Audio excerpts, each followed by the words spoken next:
नमस्कार दोस्तों, आज की इस वीडियो में जीएसटी आईटीसी क्लेम करने के लिए हम समझने वाले हैं सेक्शन 18 सब सेक्शन 1।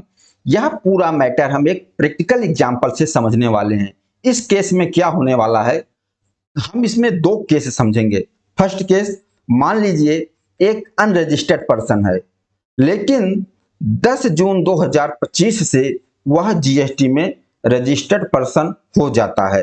और दूसरा केस हमारा क्या होगा, मान लीजिए जीएसटी में रजिस्टर्ड पर्सन तो है, लेकिन वह कंपोजिशन स्कीम में रजिस्टर्ड है, लेकिन 10 जून 2025 से वह रेगुलर स्कीम में आ जाते हैं। और मान लीजिए रजिस्टर्ड पर्सन पहले एग्जाम सप्लाई करते थे, जिस भी प्रोडक्ट का सप्लाई करते थे एग्जाम सप्लाई थी, लेकिन 10/6/2025 के बाद वह टैक्सेबल सप्लाई करने लग जाते हैं। तो हमें समझना क्या है, मान लीजिए 10 जून 2000 से पहले जो ये अनरजिस्टर्ड पर्सन थे या कंपोजिशन स्कीम वाले थे या एग्जाम सप्लाई करने वाले थे, तो इन्होंने कुछ गुड्स या कैपिटल गुड्स परचेज किए होंगे। तो उस समय ये अनरजिस्टर्ड थे, तो ये उस पर आईटीसी नहीं क्लेम किए होंगे। ओके, लेकिन अब सवाल यह है कि जब 10/6/2025 से ये जीएसटी में रजिस्टर्ड हो जाते हैं और जो इन्होंने परचेज किया था अनरजिस्टर्ड के टाइम, वह स्टॉक अभी इनके पास है, तो क्या अब उस स्टॉक पर आईटीसी इनको मिलेगा? तो सवाल है, मिलेगा, लेकिन किस कंडीशन में मिलेगा, किस तरीके से मिलेगा, वही चीज हम समझने वाले हैं। तो सबसे पहले हम यही समझ लेते हैं कि पहले केस का एग्जांपल कि अनरजिस्टर्ड पर्सन जीएसटी में रजिस्टर्ड होता है और उसके पास स्टॉक बचा हुआ है जब उसने अनरजिस्टर्ड के टाइम परचेज किया था। जो स्टॉक बचा हुआ है उसका आईटीसी कब मिलेगा, कैसे मिलेगा? आइए, सबसे पहले इनपुट सर्विस का आईटीसी तो नहीं मिलेगा। मतलब अनरजिस्टर्ड के टाइम इन्होंने जो सर्विसें ली थी, सर्विस पर जो जीएसटी पेमेंट किया था, इनपुट सर्विस का आईटीसी नहीं मिलेगा। केस 1 वाले भी केस में, अनरजिस्टर्ड पर्सन वाले भी केस में, और केस 2 जो कंपोजिशन स्कीम में थे या एग्जाम सप्लाई वाले में थे, इनपुट सर्विस का आईटीसी नहीं मिलेगा।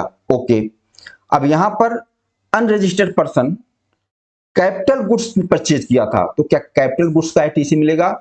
तो केस 1 जो हम देख रहे हैं, अनरजिस्टर्ड पर्सन, कैपिटल गुड्स का भी आईटीसी नहीं मिलेगा। क्यों?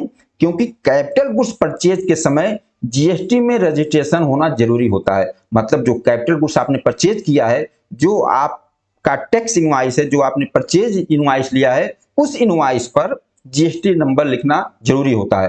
तो अनरजिस्टर्ड पर्सन थे, इन्होंने पहले कैपिटल गुड्स परचेज किया था, तो कैपिटल गुड्स का आईटीसी नहीं मिलेगा। ओके, लेकिन जो इन्होंने गुड्स परचेज किया था, गुड्स परचेज करते समय इन्होंने जो जीएसटी पेमेंट किया था उसका आईटीसी मिलेगा। मतलब वह स्टॉक, लेकिन अगर वह स्टॉक में है, जो स्टॉक इन्होंने परचेज किया था अनरजिस्टर्ड के टाइम, जो गुड्स परचेज किया था, अगर वह स्टॉक अभी है, बचा हुआ है, तो उसका आईटीसी इनको मिलेगा जब ये रजिस्टर्ड पर्सन हो जाएंगे।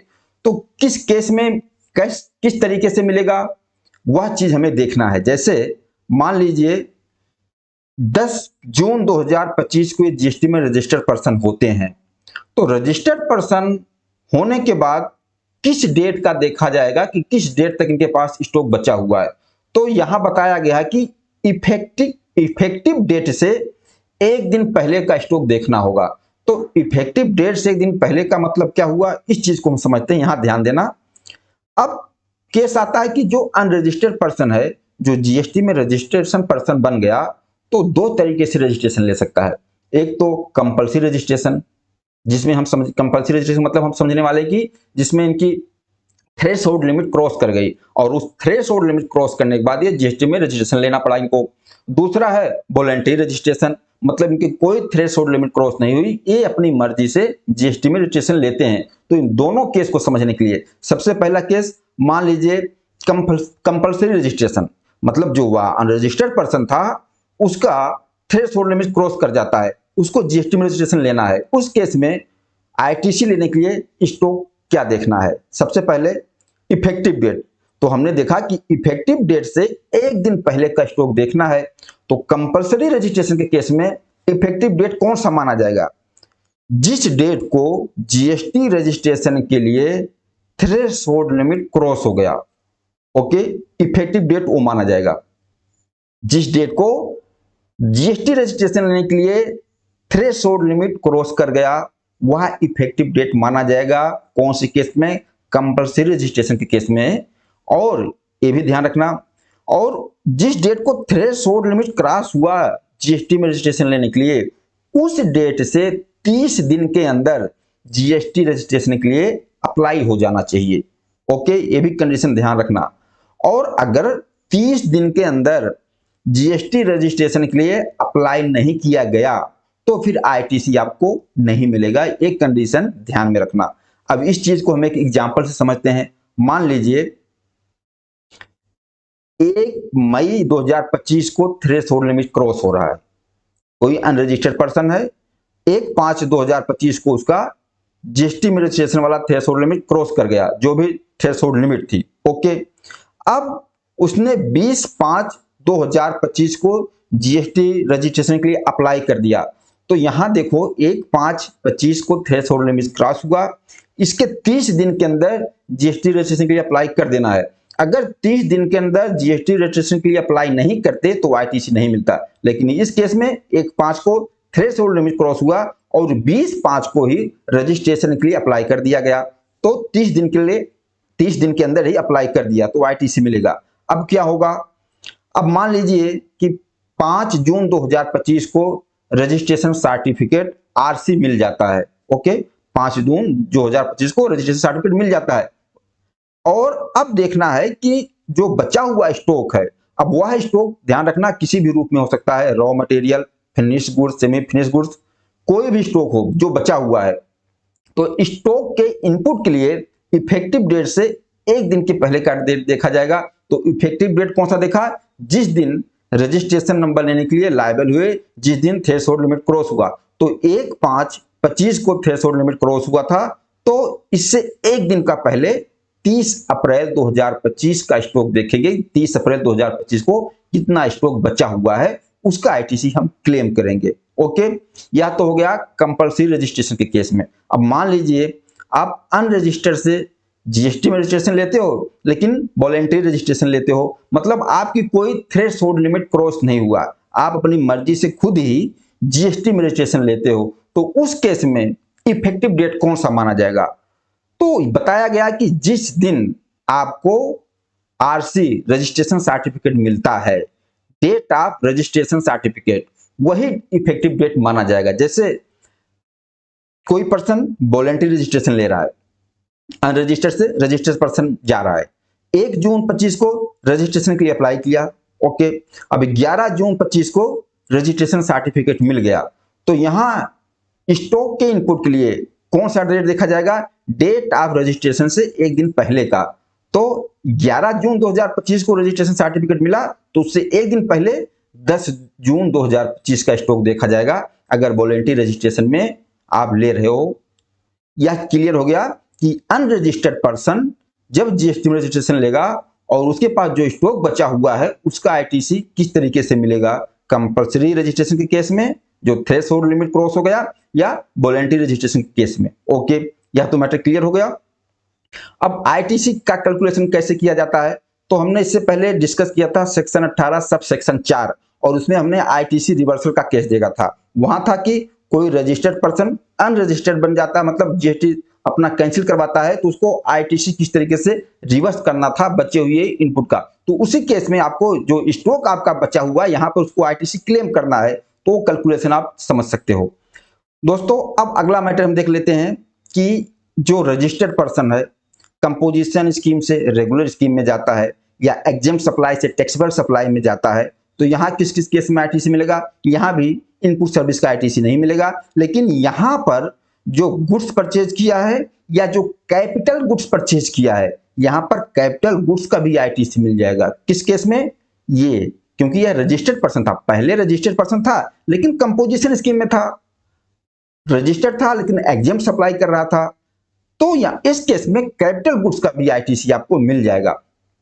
तो क्या जो कैपिटल गुड्स का आईटीसी मिलेगा, तो क्या पूरा का पूरा आईटीसी मिल जाएगा? नहीं, पूरा का नहीं मिलेगा। किस तरीके से मिलेगा?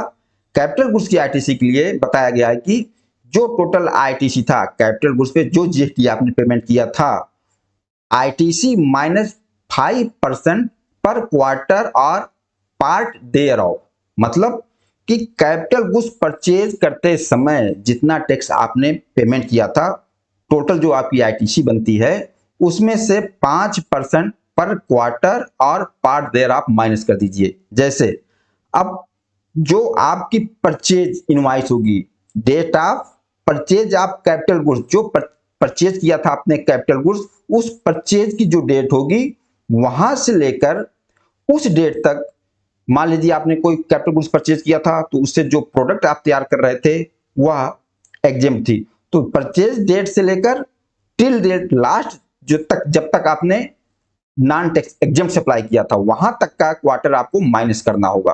ओके, जैसे एक एग्जांपल, मान लीजिए टोटल आईटीसी हमारा 4 लाख था, कोई कैपिटल गुड्स परचेज किया था, टोटल आईटीसी हमारा 4 लाख था, तो यहां पर 4 लाख माइनस करना है टोटल आईटीसी में से 4 लाख इंटू 5% इंटू पर क्वार्टर। अब आप कैलकुलेशन लगा लीजिए कैपिटल गुड्स की परचेज की डेट से, और जिस डेट तक आपने एग्जेम्प्ट सप्लाई किया है वहां तक का आपको आईटीसी माइनस करना है।